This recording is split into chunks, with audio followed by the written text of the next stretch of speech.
సంక్షేమ పథకాలు సరిగ్గా అమలైతేనే రాష్ట్రం ప్రగతి పథంలో నడుస్తుంది. ఈ విషయం తెలియని ముఖ్యమంత్రి ఉండడు. 14 ఇయర్స్ సీఎం చంద్రబాబుకైతే అసలు చెప్పాల్సిన పని లేదు. కానీ ఆయన పాలనలో సంక్షేమం ఎందుకు సక్సెస్ కాలేదు? వైఎస్ జగన్ హయాంలో సంక్షేమం ఎలా సాధ్యమైంది? నిరుపేద కుటుంబాల్లో నవరత్నాలు ఎలాంటి మార్పు తీసుకొస్తోంది? ఈ ప్రశ్నలకు సమాధానమిస్తోంది అన్నమయ్య జిల్లాకు చెందిన ఈ 2 కుటుంబాలు. అర్హత ఉంటే చాలు సంక్షేమ పథకం మీకు అందుతుందని సీఎం వైఎస్ జగన్ పదే పదే చెబుతుంటారు.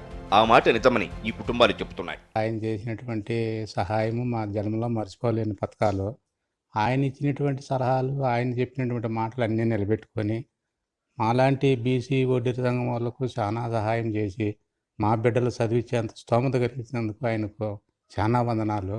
ఈ పెద్ద ఆయన పేరు నరసింహుడు. అన్నమయ్య జిల్లా బి కొత్తకోట మండలం గుంతవారిపల్లెకు చెందిన నరసింహుడిది రైతు కుటుంబం. ఒకప్పుడు పేదరికంలో మగ్గిన నరసింహుల కుటుంబం ఇప్పుడు వైఎస్ జగన్ ప్రభుత్వం అందిస్తున్న సంక్షేమ పథకాలతో హాయిగా జీవిస్తున్నామని ఆనందంగా చెప్తున్నారు. నాకు పెన్షన్ ద్వారా 1.5 లక్షలు వచ్చింది సార్. పంట నష్టం కింద 16,000, రైతు భరోసా 67,000, వైఎస్ఆర్ చేయూత కింద 37,000. మేమేదో ఆయన ఇచ్చే పెన్షన్ ద్వారా హ్యాపీగా సంతోషంగా గడుపుతా ఉన్నాం సార్. ఇంతవరకు సాయం చేసిన దానికి మా బిడ్డ లాంటి వాడు 100 ఏళ్ళు చల్లగా వర్దల్ల. నిన్నటి వరకు ఆటో నడిపిన నరసింహుల కొడుకు ఇప్పుడు వాహన మిత్ర పథకంతో లబ్ధి పొందుతున్నారు. చిన్నపాటి కమర్షియల్ వెహికల్ని కొనుక్కొని ఆర్థికంగా నిలదొక్కునేందుకు ప్రయత్నిస్తున్నాడు.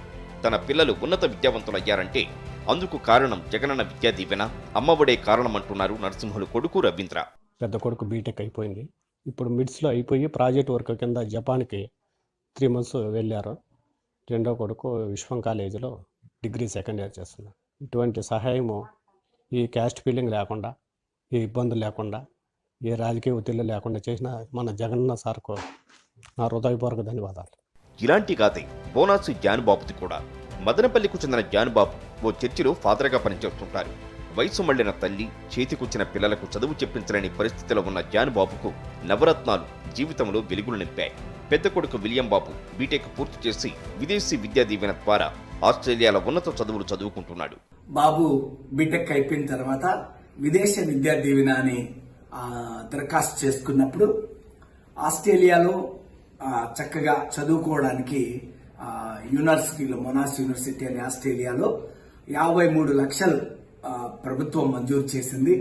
బాబు ఇప్పుడు నా కుమారుడు ఆస్ట్రేలియాలో చక్కగా చదువుకుంటున్నాడు, 1st year.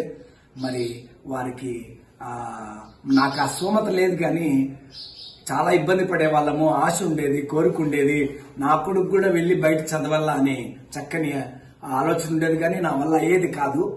కానీ ప్రభుత్వం జగన్మోహన్ రెడ్డి ముఖ్యమంత్రి గారు ప్రవేశపెట్టిన విదేశ విద్యా దీవెన అనే చక్కనైన ఆ పథకం ద్వారా నా కుమారుడు ఈరోజు వెళ్ళాడు. ఇక అమ్మఒడి విద్యా దీవెన ద్వారా కూతురు ఇంటర్, కొడుకు 7వ తరగతి చదువుకుంటున్నారు. జాన్బాబు తల్లి వృద్ధాప్య పింఛన్ అందుకుంటుంటే భార్య చేయుత ద్వారా లబ్ధి పొందుతున్నారు. వారితో పాటు జాన్బాబు కూడా పెన్షన్ తీసుకుంటున్నారు. బతకడానికి కూడా చాలా ఇబ్బందిగా ఉండేది.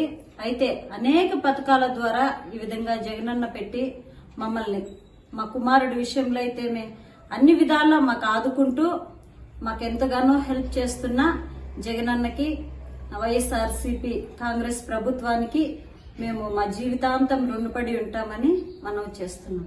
అన్నమయ్య జిల్లాలో ఇలాంటి ఎన్నో పేదింటి కుటుంబాలు జగన్ సర్కార్ అందిస్తున్న సంక్షేమ పథకాలతో ఉన్నతంగా ఎదుగుతున్నారు.